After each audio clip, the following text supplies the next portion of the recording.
The Cool Friend Hour.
Welcome to the Cool Friend Hour.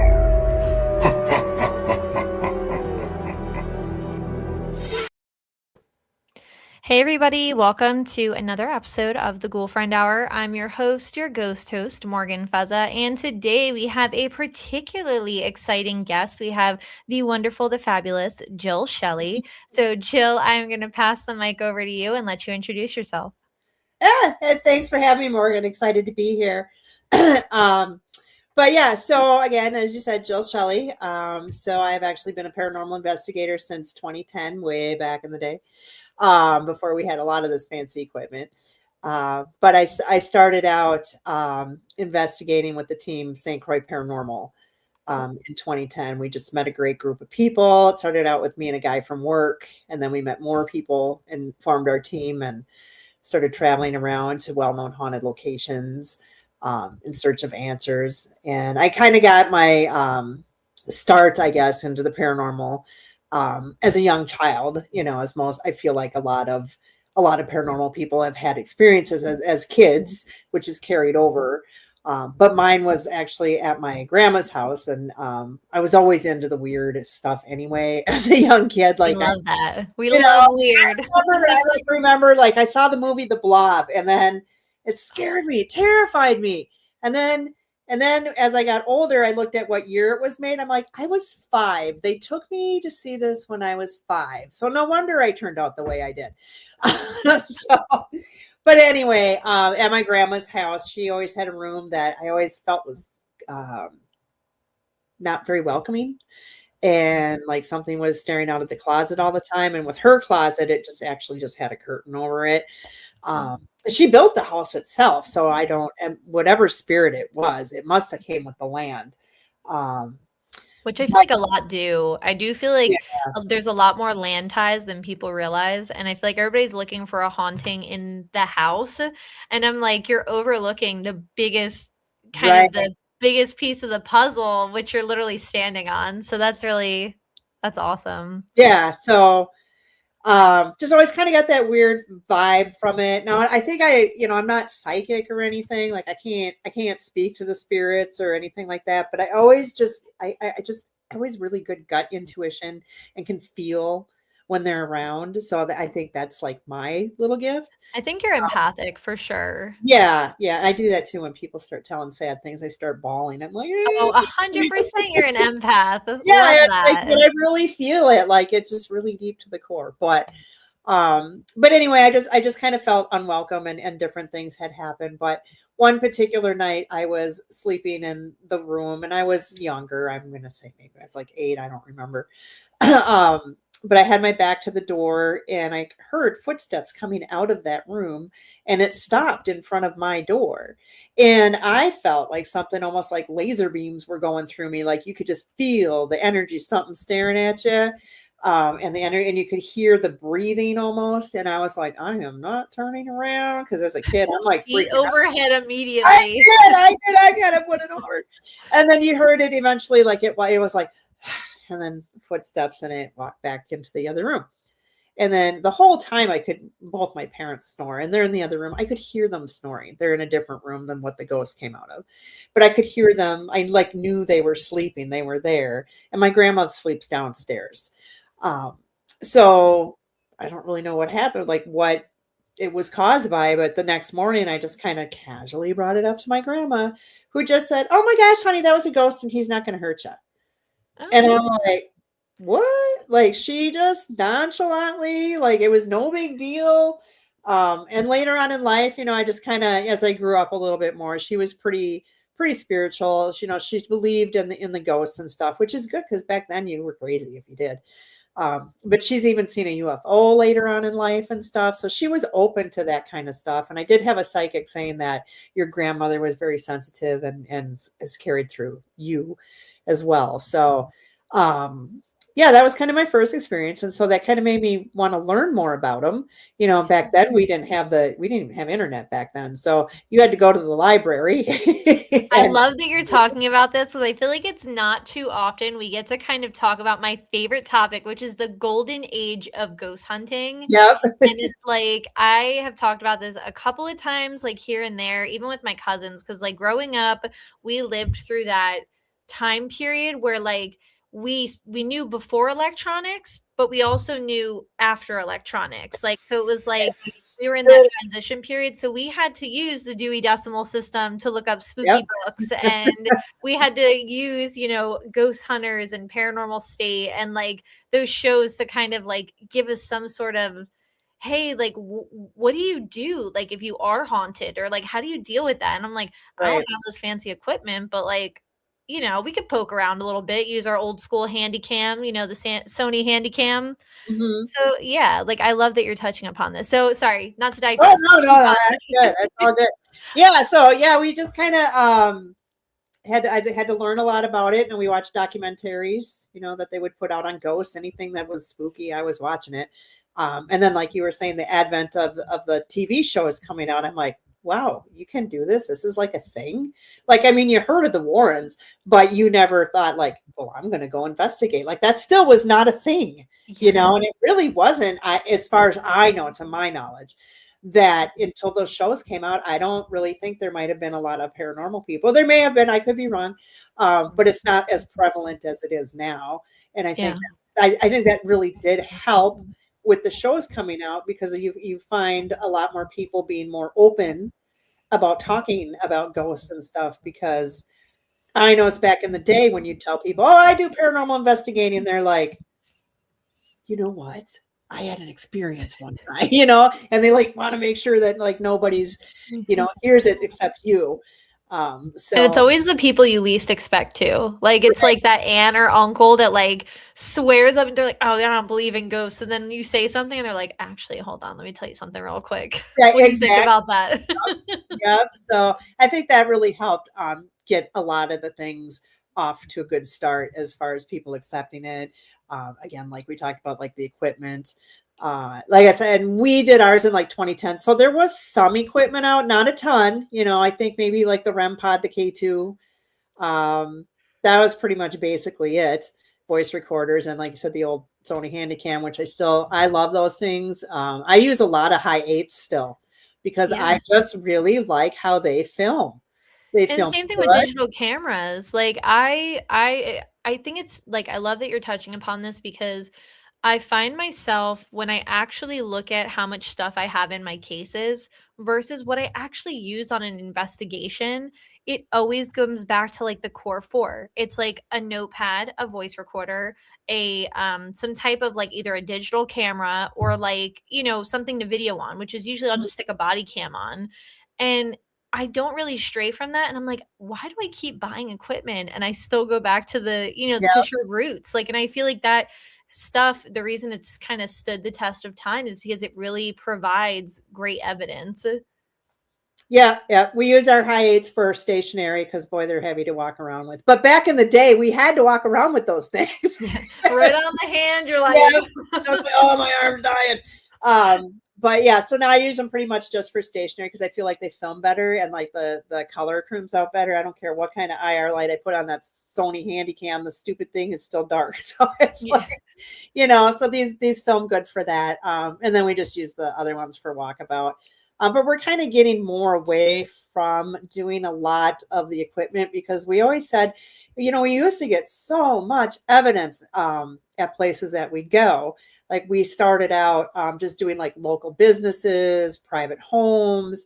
Then we branched out to the well-known haunted locations, but we felt like we got more when we didn't have anything. So it's like we're kind of going back to that. We used to set out 23 cameras and, every camera had a gadget to be filming and, a voice recorder for every room. And now it's just like, let's put out 3 things. So I feel like at a certain point too, when you have so much stuff, I don't know, as somebody who's ADHD, like the thought process of having to set everything up and break it down and like I just want to go in, I want to ghost hunt. Like I want to be with my friends, I want to have a good yeah, time like and I feel like when you have all these tasks, it takes a little bit of that joy out and it feels a little bit it's like more like work. redundant. Yep. Yeah. Yeah, because sometimes it would take us 2 to 3 hours to set up, which you're wasting all that time. You're paying money. You only got like what 8 to 10 hours to be here, and I wasted 3 of it setting stuff up. And then when we tear it down, it's just a mass. We'll fix it later. You throw it in a box, and you're good. You're so tired and delusional. It's just like clear the shelf. Yep. So, yeah, that we kind of do a lot of a little bit. Now we do a lot with the Estes method. I really like that. For me, hands down, I love a spirit box. So I probably own like 6 different kinds. I just really, really love the science behind it. Like one of my favorite stories with the spirit box is we did a private home and we went to the house and which not uncommon, but the father didn't believe that anything was going on. He's like, well, I've never experienced it. He was also a very, very smart man. He was like a professor. He had like, I don't know, he gave me his business card and I swear to God, there's like 75 letters after it. Like, I don't know, the guy could have been an MD too. I don't know. He was very, very smart, very well educated. I did explain how the spirit box works and he's like, okay, yeah, I get that. He lived in a house where the original owner back in the 1800s was the riverboat captain, Captain Jenks, and he took the lumberyard people up and down the river all the time. I was running the spirit box and I always use mine on AM and I said, whose house is this? And plain as day, it said Captain Jenks. So the guy became a firm believer in ghosts after that because he understands AM radio in a downtown remote location is not going to just say Captain Jenks over the radio. Yeah, that's I love stuff like that, especially when it's very particular. Because Right. I do feel like sometimes with the spirit box, it can kind of make you walk that tight line of like, was that or wasn't that? And I feel like it also may give some generic responses. And you're like, well, we could probably debunk that. But that's like a very specific validation. So like, that's awesome. Yeah, that was really good to prove and we've gotten the swear words off of it too. Full sentences, full ongoing sentences. But again, moving over a little bit more to the Estes, I'm terrible at it. Like I barely can pick out a word. It's a thing here or there. Pretty much that's how most of my teammates are, except for our special girl, Teresa. She is a very well sensitive. We've even had psychics just come up to her and go, girl, the aura you're giving off is amazing. So things tend to gravitate towards her when we investigate her. We actually call her our paranormal punching bag because she's the one who gets scratched, pushed. If you're with Teresa, you're going to get activity. That's just, it's just going to happen. But with her Estes, it's almost like she actually lets them in her body in a way because she actually takes on the persona of who she's a channeler. I swear, I tell her, I said, we've got to record your session on like a SB or the little micro disc cards because I want to see what you're saying is what's actually coming on that radio. And it seems like when we do that, then she doesn't have a good Estes, like nothing really comes through. Yeah. But when we don't do it, it is like having a conversation with you and I. And Yeah. and she will like if like there's been times where I've yawned and she's like, "Oh, don't yawn, it's too early." How is she even knowing that I'm doing that? Or sometimes I get up, so where are you going? Yeah. You know, we do stuff for like, it just comes through. We were at a hospital and we were talking to a patient and they really wanted some juice. And they said, well, go down. It's in the refrigerator. And I said, well, I can't dig through the people's refrigerator. I'm sorry. I can't do it. And they're like, but I want juice. And I'm like, I can't give you this. And they're like, and then I said, oh gosh, I know. How about Coke? Do you like Coke? And they're like, oh, that would be great. And then Oh, that's awesome. I went down to get a Coke because we had Coke, but I didn't know it was in the car. So I'm like searching all over. In the meantime, my other friend's just continuing on with the conversation. And because it was taking so long, she goes, well, what's taking her so long? Is she making dinner or what? So it's like, That's amazing. and then I come back in with the Coke and I go, here's your Coke. And they're like, oh boy, just what the doctor ordered. And that is amazing. Yeah, I mean, this is the type of conversations we have all the time, and it is crazy. So yeah, they've like I've been asked to dance by the ghosts, and they're like, we want you to get up and dance. So I got to do stupid stuff all the time. But sometimes I'm like, I hope she's just not saying it because she thinks it's funny, But yeah, she's just amazing. I love that. I learned so much with the spirits, especially, of the locations that I own, which we didn't touch on yet. Which I'm so excited to. I feel like that's a great segue because I'm super excited. I think it's been a little while. I think our last guest that we had that owned a location was Teresa, and she owns a Masonic. Oh yeah, I know Teresa. Yep. Yeah, and so when I had never heard of, I think I had heard of the Boyd House, but I had not heard of the lodge.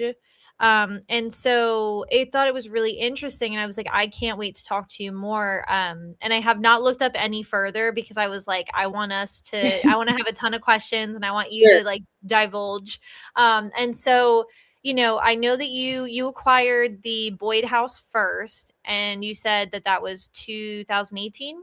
Yep, 2018. And then the Masonic Lodge came in 2023. Correct. Yep. So I am very intrigued by this because I myself have been looking at locations. It's something that has been a dream. So I was super inspired when I saw that like you two had this dream and this that you wanted to have a location. So first things first, I mean, how did you go about doing it? Because you said it was a dream of yours. I mean, what drew you to this particular location and made you say, okay, I'm gonna pull that plug, and this is gonna be my first location that I'm gonna take on? Yeah, when I financially was able to do it, I just started looking around, and nobody really sells their house. Well, maybe in the South they do, but in Minnesota, nobody's going to go like, "Hey, my house is haunted. Would you like to buy it?" So, I just my realtor she doesn't like spooky things, but she let me just pick out. I would go on the internet and I would look, and I would go by feel. Yeah. We actually even went to a house where a murder actually took place, and I didn't get anything. Yeah. We went to a church and I got some stuff, but I still wasn't like, But when I saw the Boyd House, I was like, that is the house for me. So I was really drawn to it right away. I almost became obsessed a little bit about it before I even came to look at it. Mm-hmm. But I went down there. The realtor was running a little bit late. So I was just sitting in the car with one of my teammates, and I was like, kind of feel like someone's looking at you. She's like, yep, through the attic window. Wasn't going to say nothing, but yep. And so when we went in there, it was probably been vacant for about a year. So nobody had lived in it. So I could feel that stuff was there, but they were really keeping their distance. But I did run a spirit box, and it said, "Who are you?" Which makes sense because, they don't know who they are. And then we had a REM pod I put in what's now the library go off within about 15 minutes after setting it up there. So how many rooms is the Boyd House? It's just about 2,000 square feet. So it's got 3 levels. So the basement's a finished basement. I mean, it doesn't have carpet or anything, but it's not like an old dirt, icky basement or anything. Um, Okay. and that's just got like 2 rooms down there and a bathroom and laundry room. Okay. The main level, you have your kitchen, you have the parlor and the living room, and then like a little smaller room, which is the piano room. And then upstairs, we have the 3 bedrooms and bathroom and an undercrawl space. And then we have the attic that runs the full gamut of the house. So, what do you think in particular has been the most like you how do I say this? Like the heart of the house is anytime I go to a location, my goal is to find like the heart of the location. And usually that's a particular room, maybe an object or a space, but it always seems to be the heartbeat of everything that's kind of happening around there. What do you think the heartbeat of the Boyd house would be? Uh, you know what? It really depends on what day it is. Okay. I mean, we get so much activity throughout the house, and sometimes when I'm like, "Oh, the downstairs is hot," and then all of a sudden it becomes dead, and then the next time you go, it's the upstairs that's hot, and so it really kind of varies, I think, on the energy level of the spirits that particular day, and if they're Okay. choosing to engage and talk with you. Um, I have a pretty special relationship with the spirits at the Boyd House. I spent a lot of time um, talking to them, teaching them actually what the ghost equipment was. Because if you think about it, back in the day, they don't know what this stuff is. And nobody's ever talked to them before. Like nobody wanted to acknowledge anything about them. I've reached out to prior owners that have had the house and they did have some paranormal activity, but they chose not to engage. Yeah. They just kind of halted everything or just poo-pooed everything that happened. Um, but when you go to some of these well-known haunted locations, they've seen the REM pod 110 times. I mean, they're not dumb. They learn what things are. They can hear you. So Yeah. they know it's a REM pod. They know it's not going to hurt them. So like they know. My spirits didn't know anything. So, I'm sitting here trying to communicate with them. And I do remember like we weren't getting a lot of activity. And I thought, oh gosh, did I make a mistake? Maybe this house isn't really that haunted. But one particular night, I was sitting in what's the boys' room, and I had like a little EMF bear. He doesn't make noise, but the EMF will go off on him. And I was just talking to the kids, and I was just like, okay, so like if you really, I just gotta let you know that you're here. Like people bring you presents, I'll bring you presents. You'll get gifts, but you have to like engage and let us know. And then I left, and then the little EMF bear went on and off for like 2 hours after that. So, so that was the beginning, and then it's just escalated since then. And now they really like when people bring in new equipment because it's something new and exciting. You know, Okay. they will interact with the equipment and stuff, but I talk to them a lot, just like I'm talking to you. When I go there, I don't investigate a ton because they get enough of that from people. So I Yeah. mean, I will carry a voice recorder around and just like talk while I'm cleaning, like, how was your week? Or if I know something that they did at the house, like the week before with somebody, I'm like, who did that? That was funny, and just that kind of stuff. And through when I do investigate, I have found out things that they want, toys or things around the house, like, and so I buy them, and I swear I'm the only one who shops for the dead. So I so love yeah, that though. I love how much you honor them. And I think that that's like something so special because I think sometimes when we like as investigators go to a lot of these locations, we always forget like it's nice to honor them. Like bring foods or bring candies that are time period appropriate and like things that are nostalgic is like one of the things that I always say is like, you treat them just like you said, like human beings. And like if you want to kind of like get trustful with somebody or you want to gain that bond a lot of the times like you'll go out to eat or you'll there's like little things that you do and I'm like it's nice when you get to do that for the dead because I feel like in a way it kind of honors them but it also like brings them a little bit of joy and it kind of builds that trust there and I feel like they're more eager to kind of talk and be like okay this person's good like we kind of have that flow going and so I love that like you're really emphasizing on that. yeah, I like to focus more on their life and we do that too now when we investigate. Before I used to be like, how did you die? Are you sad you're dead? Now it's like I start thinking, I'm like, who wants to talk about their dead? So Yeah. we focus more on their life. So we focus more on questions like, what was your favorite Christmas present? Things like that. And then we tend to get a lot of responses on that as well. But yeah, with the spirits at the Boyd house, I'm just they're like my family now. Like I know we have a lot of passerbyers. I think. Well, we've been told, and that there's a portal there, and I was just gonna say, is there a portal? Do you think there there's is a portal now. in the There might attic? not have been one, but we made one. So, Okay. Do you think that there's a portal in the attic? I don't think it's in the attic. Fred, who's one of the main spirits there, said it was in the hallway. Okay. And he actually, Fred and Minnie Eckhart were the main family that lived in that house starting in 1912. The house was built in 1901. So 1912 is when the Eckhart family moved in, and they were the mainstay family. Both the Eckharts died in the home, and Minnie's funeral was held in the parlor for 3 days. And two of their children passed away, and one he choked to death when he was about a year, and then the other was in infancy. Now, I don't believe those two children are there at all, but we do have other children that are there. We've been told by other psychics that they didn't die there; they just liked the house. But we've actually had a team capture two shadow figures running through the kitchen, and they were about. I feel like the children are 8 and 11, and one boy, one girl, and that is exactly the size shadows that had run through the kitchen. People will hear kids laughing, running, footsteps, things like that. So we just buy a lot of stuff for the kids, and we also have haunted objects in the house, so that could bring some stuff to it.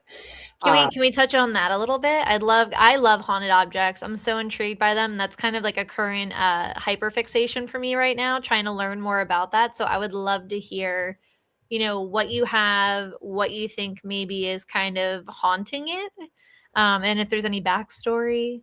Yeah, so I know for sure. So a lot of them are just creepy, and I have a feel that there's something there. But there's a few that we know for sure are haunted. So I got two, actually, Dodie and Desiree, from a lady in Iowa when I was at a convention. And she was talking, she goes, "Well, would you ever be interested in buying a haunted doll?" I'm like, "Well, yeah." And so she actually boxed a bunch up and came back to the convention, and I went out and looked at them. And she, two of them, which was the Desiree and Dodie, she said she got those through a psychic research facility, and she just didn't want those ones anymore. And they were pretty creepy looking. But when I put them in the car, they both had bracelets on their wrists, but it was just made out of like thread, like tied on there, so not even elastic or anything like that. And I went back to the car like 2 hours later, and Dodie's bracelet had broken off, and it was all the letters were all over the car. So that had to like poof explode. But how would that happen when you're a piece of thread? That's wild. So I was like, "What? You don't want to come with me?" That's what I said to her. And then She's like, "Hey, girl, I need a new name. If I'm going to a new home, new identity," she's like, "Hook me up with a new name." Yeah. So Dodie, she's one of our prize ones. The K2 will go off quite frequently with her. Her eyes are really weird. She will change expressions, and like her face color also changes. Like sometimes she'll have really rosy cheeks, and sometimes she won't. So we actually took her to a convention, and she loved it. She was having I love that. And then she's a diva. Listen, we love that in dolls. We love I diva know. girls. So I was told when we did a Estes, so Teresa did a Estes, like we would put dolls next to her, and she didn't even know what dolls we were putting next to her. And so I would say, "Well, who is this?" And then sometimes we get a story, and sometimes we wouldn't. So the story with Dodie is that she was young, and she was basically kicked to death and thrown away. Her body was thrown away. So that's what we know a little bit about Dodie. Desiree, I don't know her backstory other than the research that she was at the institute, but I have seen her move. Like I'll hear a tap on the wall, and then I'll look, and she'll just do this really quick, and she's a stand-up doll, like, so she doesn't sit. Did that freak you out the first time you saw it? Well, what I did is I yelled to my friend who was in the other room. I said, "Did you hit the wall or anything?" And she's like, "No." And I'm like, "Okay, well, the doll just moved." Oh my gosh. So yeah, we have that. Then we have Ray is another doll. He's a naughty one. He came to us all bound in crucifixes, and of course my friend took them all off. And I said, "Do you think that's a good idea?" It's never a good idea to unbind a doll. I know. He hasn't really done much, but he, like, if you're doing a spirit box or Estes, he's begging. Like, we said he has to stay in this room. Like, he can't never leave the room. But he begs you, like, just take me out. I'm okay. I'll be okay. The girls get to leave. Can I leave? And I'm like, no, you can't, Ray. So he stays in there. But I think our most prized haunted object that we have is a painting. And we received this painting from a lady that found it with her husband on the side of the road, sitting by a tree on 2 red chairs. Now, this painting is really, really weird, and it's very 3-dimensional, so you could really get lost in this painting. It's got like a monkey sitting inside like a kitchen porch on some red chairs with a tree, but you can see stuff in the back, and there's all kinds of stuff going on. And then around the frame, and you have to turn it to read it, is a story about monkeys. When we first read it, I was like, maybe we're opening a portal, because it's where I literally was just thinking that. Like, I'm like, is that an incantation? I'm like, you guys are going to open up like Jumanji in here. I know. I said, maybe we shouldn't be doing this, but we did. But anyway, so they brought it home, and they didn't bring the chairs. So her husband always kind of regretted not bringing the chairs. But she said she never liked the painting because she always felt like something was staring at her through the painting. She wouldn't let it in the house. So it was in the garage. But she would find her husband staring at it just all the time. He'd just be standing there staring at it. And he actually ended up committing suicide in front of the painting. And she was devastated, obviously, but she couldn't figure out why. Now, of course, with mental health, you can hide your issues. But she said that, we have 2 kids. We both have good jobs. We seem really happy. We travel. We have a great relationship. So she didn't want it. So we took it. And the very first day we did it, we were running an Estes session up in the attic. And I said, hey, did you see the monkey painting? Like, what do you guys think of that? And she said, monkey, evil, get rid of it. You're not supposed to have it. So we still have it, and it's still hanging there.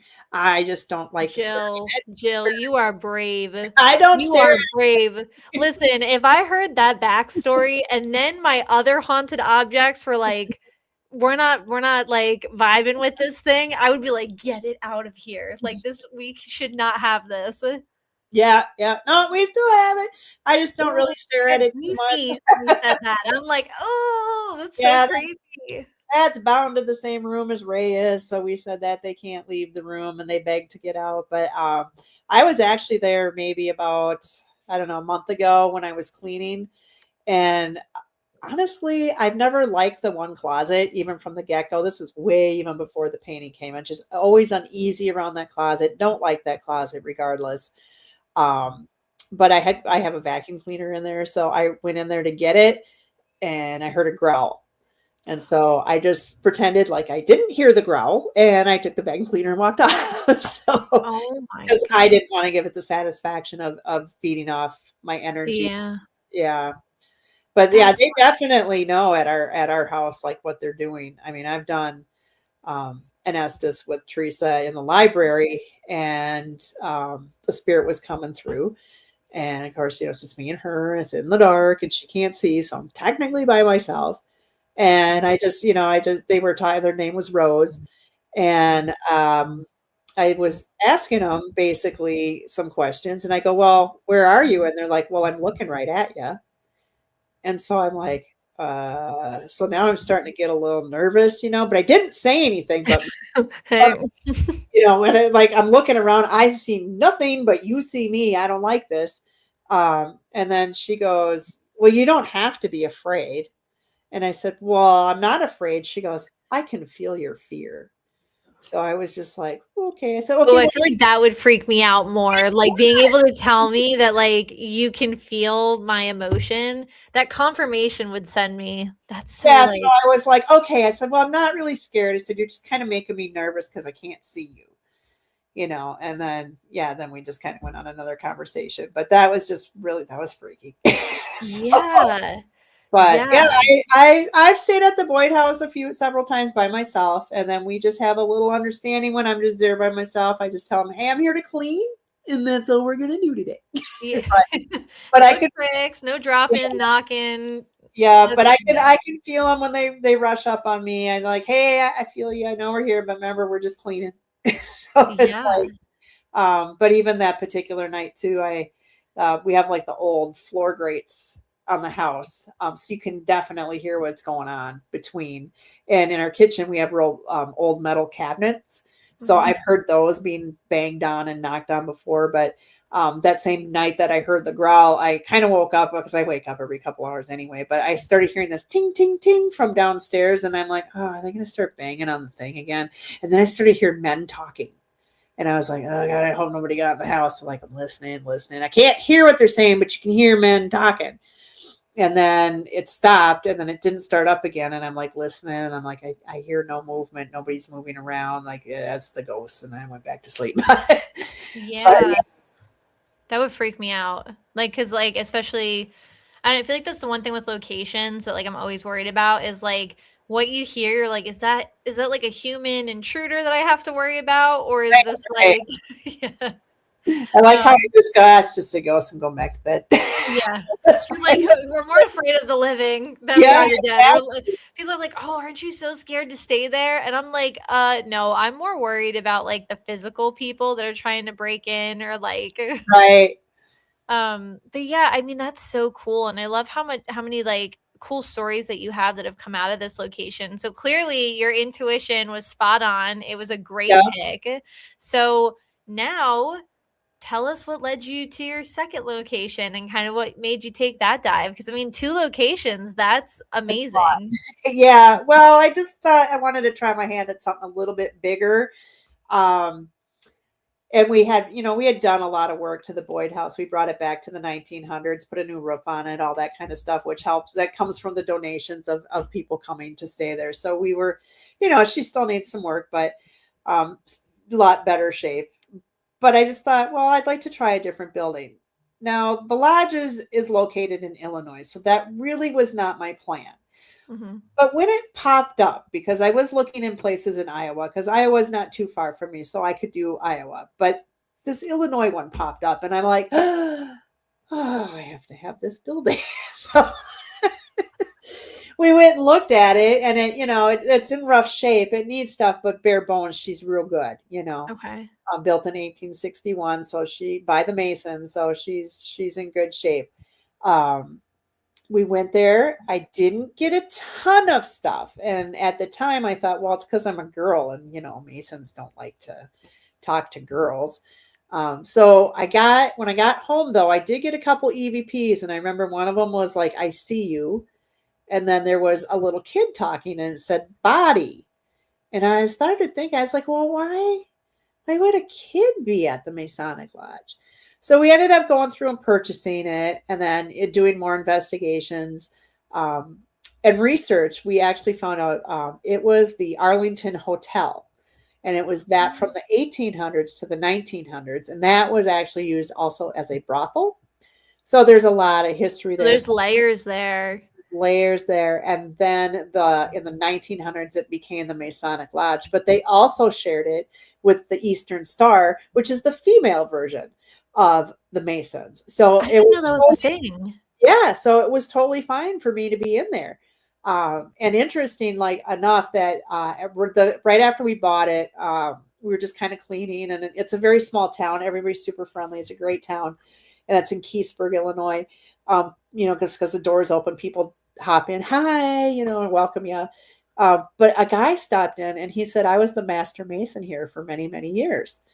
And right after he introduced himself, he goes, so have you seen her? And I said, who? And he's like, the woman. She wanders the halls. I've seen her many times when I'm here by myself at night cleaning.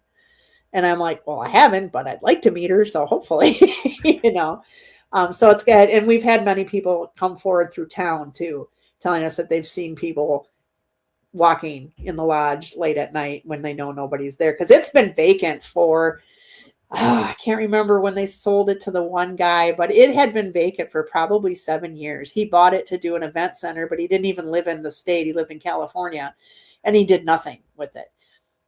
So it sat completely empty for about 7 years before I took hold of it. Wow.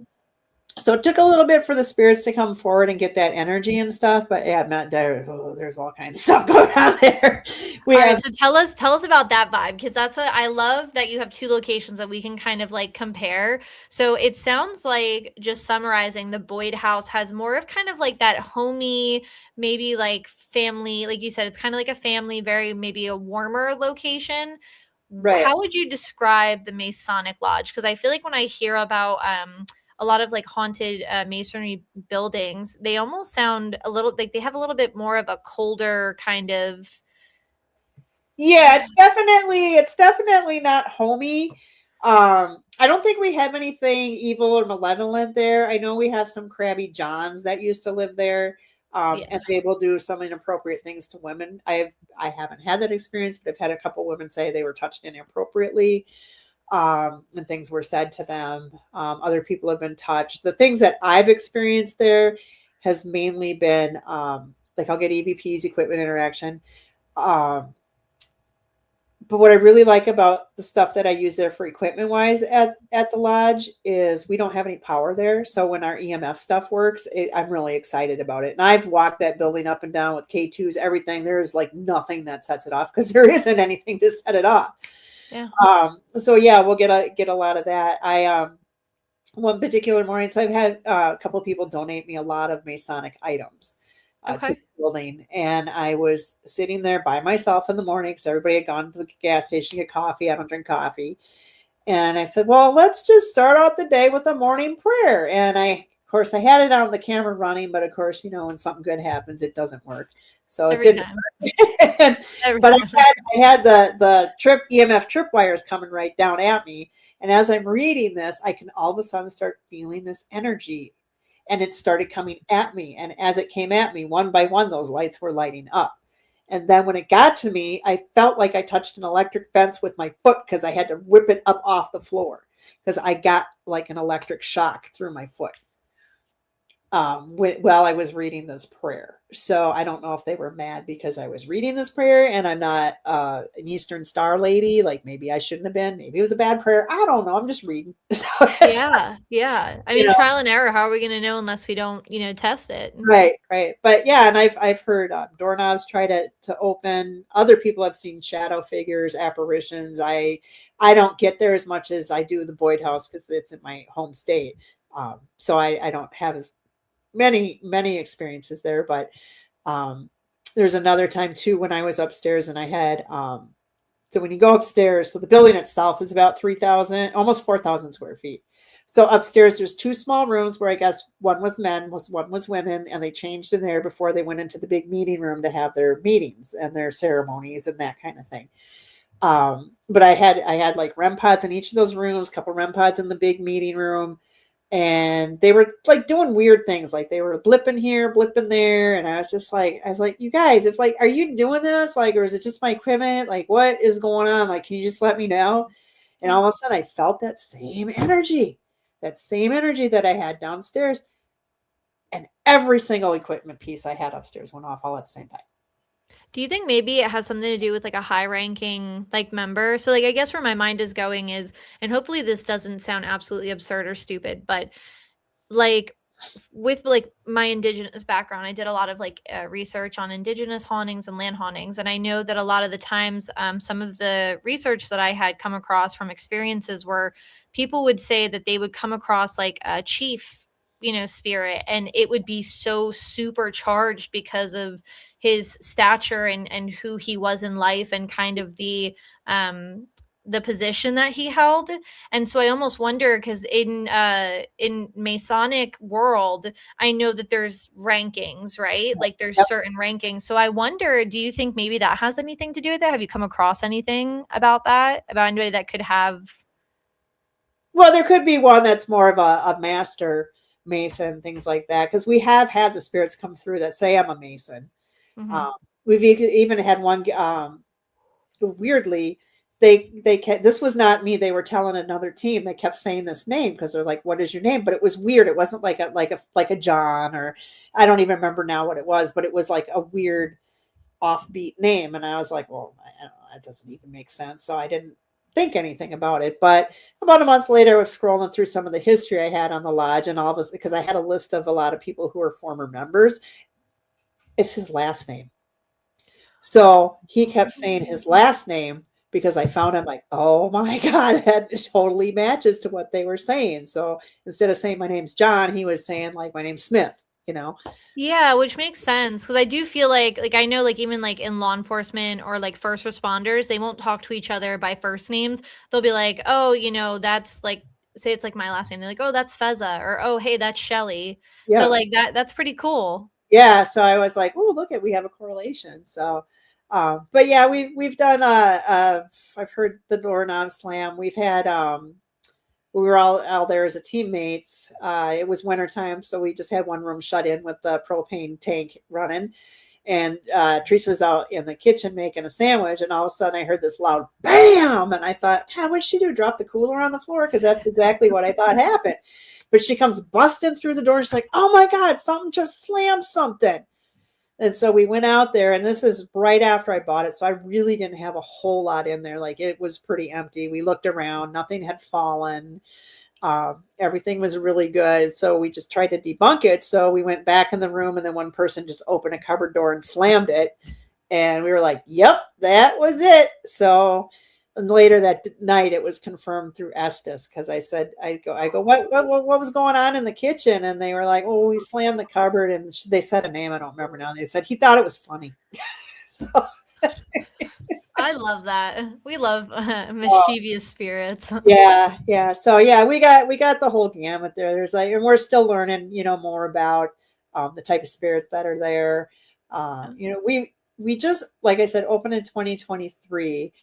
We haven't had that many people come in. I mean, we've had probably since 2023, maybe 30 teams, maybe. So it hasn't been that well investigated, but everybody who's been has always had some sort of experience that they've really enjoyed. So we got a lot of people that want to come back and that kind of thing. So Well, I'm definitely adding your 2 locations to our bucket list because me and my 2 best friends, they have their own investigation team, but we do a lot of our stuff together. And we were like, we want to find more like some newer locations. Like we want to try like some new spots that like are not like super on the map because I feel like there's a lot of like there's certain locations like you get like the Winchester Mystery House or like some of these locations that are super visited and saturated. I'm like, I want ones that like are locally owned, like investigators like us own them and like are, like I feel like that's you get some really cool backstories and some history. And so I'm 100%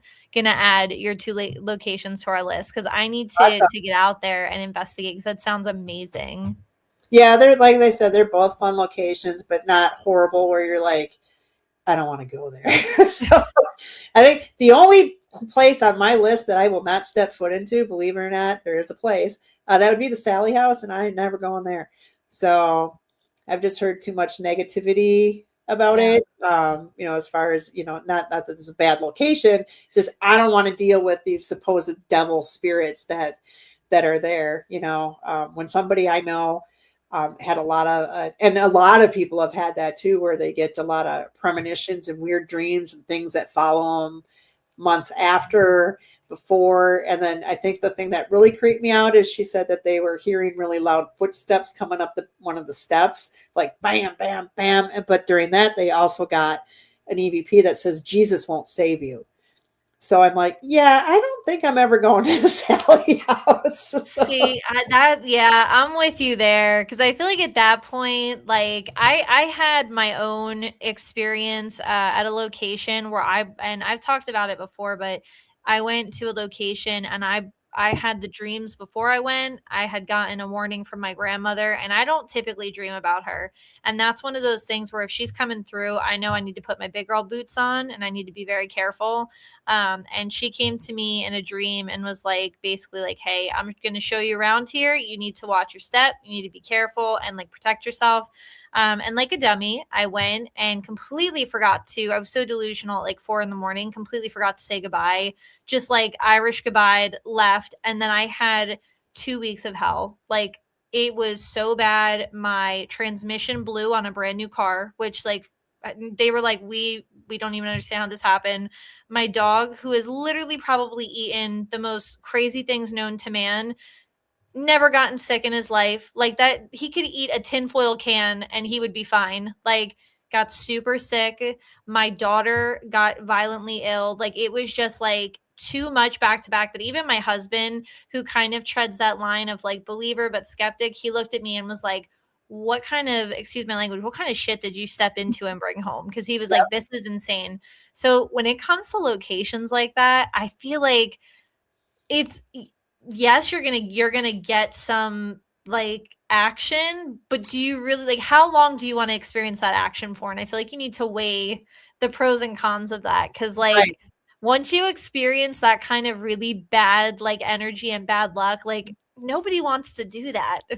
Right, right. And then like we've been to other locations that have negative energy attached to it.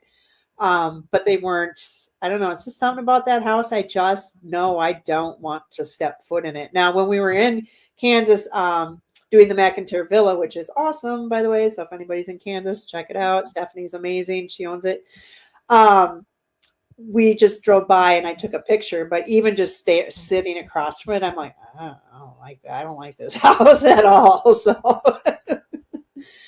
Do you I kind of wanted to ask you about this. So like Midwest wise. So you know how there's I'm trying to think of like a good example. Like Teos, New Mexico, and a lot of those places are kind of known for like skinwalkers and UFOs. And but I feel like when I look at ghost stories and I look at experiences, I find a ton of haunted locations and a ton of like experience stories in the Midwest. Do you have a theory to why you like, why that might be? Like, have you thought about that at all? And like, do you have anything that you think about that? I don't know. I think when you live in a state, you always think other states are more haunted because we're always like everything's in Iowa or everything's over in Ohio or So Yeah. I feel like I'm like, oh, there's just not that much in the Midwest, but I would just think a lot of it, is just due, like you say, the land. There's so many things that happened in this world before we even built a house on it. Like nobody's going to know that, maybe 17 people were mass murdered on this land. We don't know. True. So there's just a lot of unknowns, variances, and again, they can travel from, well, not all of them, but they can travel from place to place. So maybe they're just checking it out. So I mean, yeah, it's hard to say why one spot. Obviously, like if you go south where they've had the wars and things like that, yeah, it's going to be mega haunted. Yeah. But again, you don't really hear like we didn't have a war in Minnesota. We didn't have like, anything major catastrophes that would warrant like, oh, well, hundreds and thousands of people died here. So. Yeah. Yeah, no, absolutely. And since we're coming up on 7:30, I just wanted to kind of open it up for, do you have any other spooky experiences, any other spooky evidence that you kind of want to share with us and tell us about? Because I'd love to hear any, profound moments during your investigation journey that really kind of, maybe not necessarily from your locations, but places that you've investigated, residential, maybe versus like more of the, I guess we'll call them commercial locations. Have you Yeah. found one or the other more spooky in terms? And what has been like your probably craziest stories? Well, I think like we always kind of go back to Whispers Estate in Mitchell, Indiana.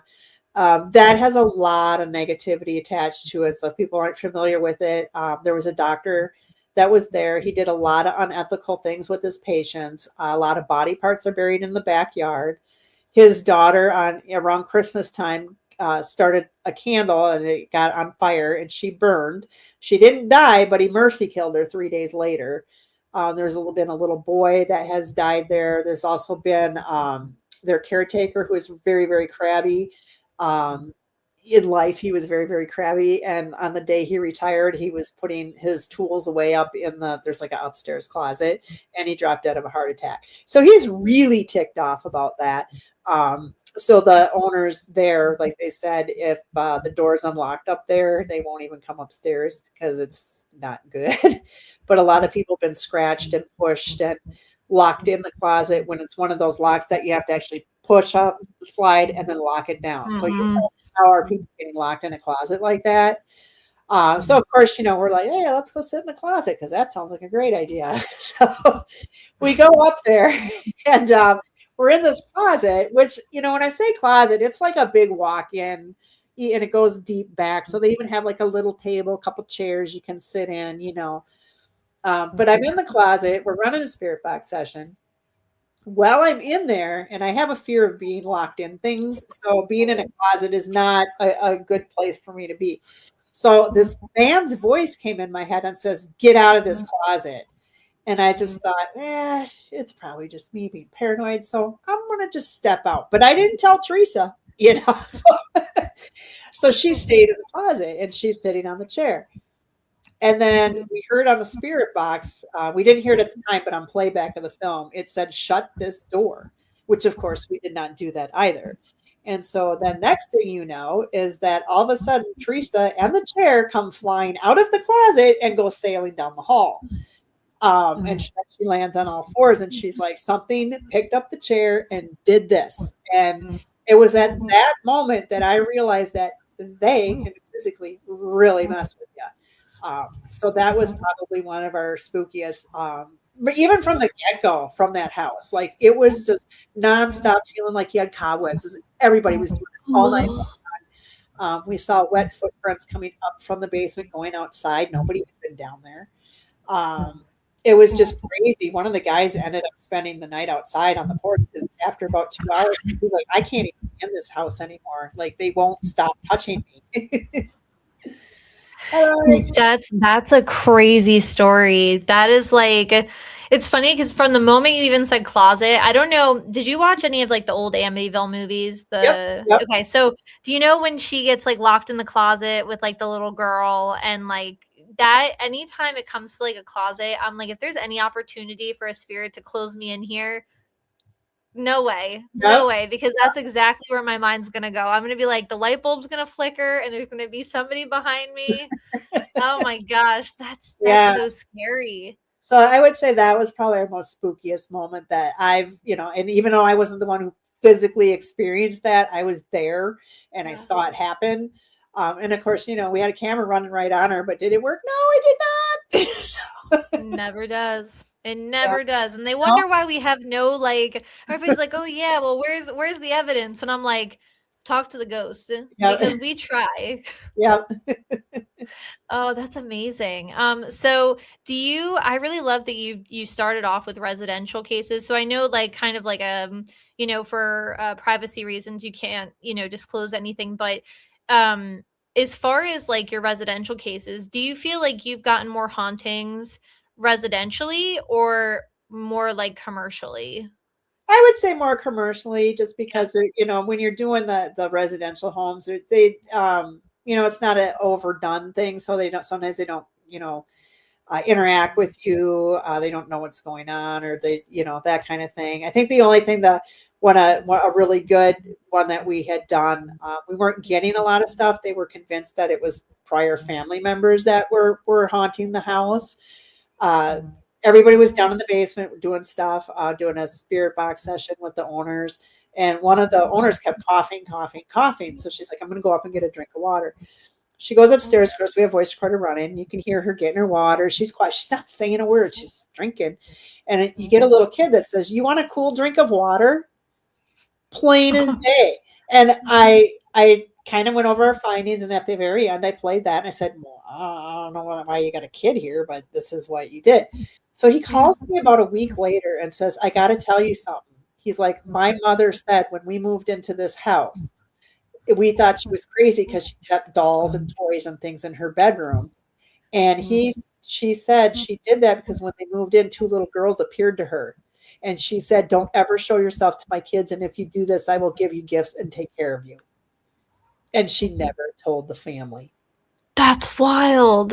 Hey, she kept her end of the bargain. They kept theirs. Yeah, she did. So it was kind of interesting to find out that you get a kid's voice and that, the mom had seen him, but the whole family, nobody knew. Wow, that is so. I feel like I need to talk to you for like 3 more hours because I'm like, Gosh, I got stories, man. this is amazing. Like, I love hearing all of this. Okay, so since we're coming to the end of our episode here, what I always like to ask our guests, what is one piece of advice that you would give, to either current investigators, up and coming investigators, just something that you either would like to see more of in the paranormal field or just something you just kind of want to dish out that you think it could be useful? Just respect, Yeah. respect for the ghost, respect for the locations. That I think is your number one thing, because as an owner, when people don't respect the properties, that's very frustrating. When you're tormenting spirits, I don't like it, and I don't care if it's my place, another place. So it's just a matter of respect. Absolutely, absolutely. And that's such a good piece of advice, and something we definitely need to keep reiterating. And so the last thing that I want you to do is, can people, your locations, is this something that is donation driven? Is this something that people can rent for a night? Like, how do your investigations work? I want to be able to give this knowledge to our listeners as we have a lot of investigators, newbies, people thinking about it. So, drop all of the information that we can kind of pass along. Yeah, so the Boyd House, if you're interested in that, we offer it from 3 p.m. till noon the next day. And that one is $225 for the night, and you can bring up to 8 people with you. We're a fully functioning house, so we're open 365 days a year. So you can go to our website, theboydhouse217.com. That's got all the information there. We actually did a paranormal convention there last year. It was a great success. So we're doing another one this year. So that's this year, September 26th. So if you're interested in that, you can find all that information on the website as well. But that'll get you, if you want information on the convention, as well as paranormal investigations, got some history and how to contact us on that. And then the lodge, we do the same thing, 3 p.m. till noon the next day. That one is $350 a night, and you can bring up to 10 people on that one. And then our website on that is haunted1861masonic.com. Or you can find us on Facebook, either way, Boyd House or on the Masonic Haunted 1861 Masonic Lodge. So that's kind of where we're at this point. Awesome. Awesome. And we'll also make sure to grab all those links and we'll put them in the Spotify episode when it's published, as well as Apple and everywhere else that we're streaming. So just keep an eye out for that. But yeah, kind of like Jill touched upon also is just respecting our locations. And we've kind of followed up on a couple of episodes with this, but making sure that you're giving back to your locations. So donations, and if there's any kind of cool history or artifacts that you can kind of bring to the table for these locations, just do your part, because as much as we're investigating, we wouldn't be able to do these things without preservation efforts and just giving back to our communities. So, be sure to thank your local location owners or any of the locations that you're investigating at, because they're putting in a lot of hard work, love, sweat, and tears into these places. And also, like we said, respect your ghosts and give them some love too. But thank you so much, Jill, for hopping on today. This has been so much fun, and I can't wait to hopefully keep in touch and chat further. Definitely, like I said, we got to get up there so we can investigate these locations, because I'm super excited and intrigued. But yeah, I can't wait to chat with you more. So everybody listening, like we said, check out the Masonic Lodge, check out the Boyd House. We'll post the links. And thanks again for listening. And as always, our friends, stay weird. Bye.